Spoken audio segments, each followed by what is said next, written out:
I'm Alec Ross. I'm the Senior Advisor for Innovation in the Office of Secretary of State Hillary Clinton.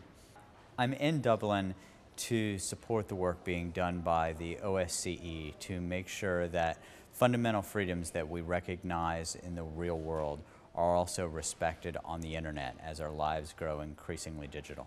I think there are two things that drove Secretary Clinton to elevate internet freedom as a matter of our foreign policy.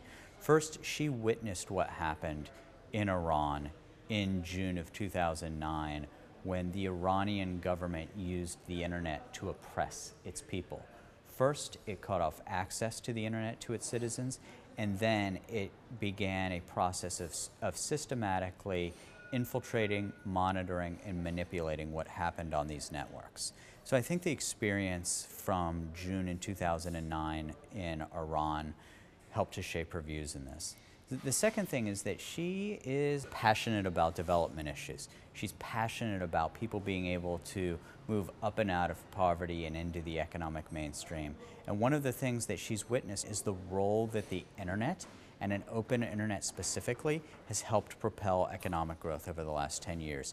And as much of the rest of the world, as the developing world becomes wired, as it becomes digital, I think it has been important to her, given how passionate she is about development and about fighting poverty, that people in the developing world have the same access to opportunity that people in the United States and much of the rest of the West have had.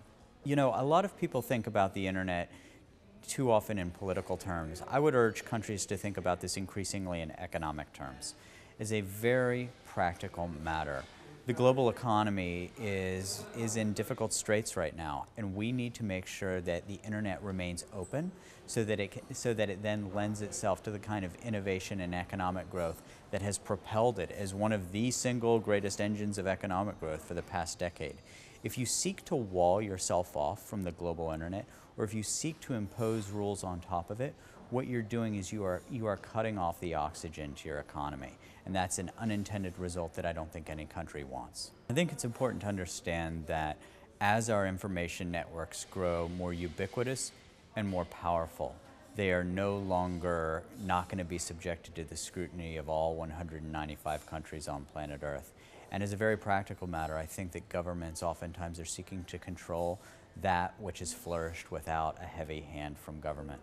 So I think it's very important and very appropriate for the OSCE to play a leadership role, helping to ensure that there are not any efforts that break the internet as it currently functions and that do not undermine fundamental freedoms on the internet.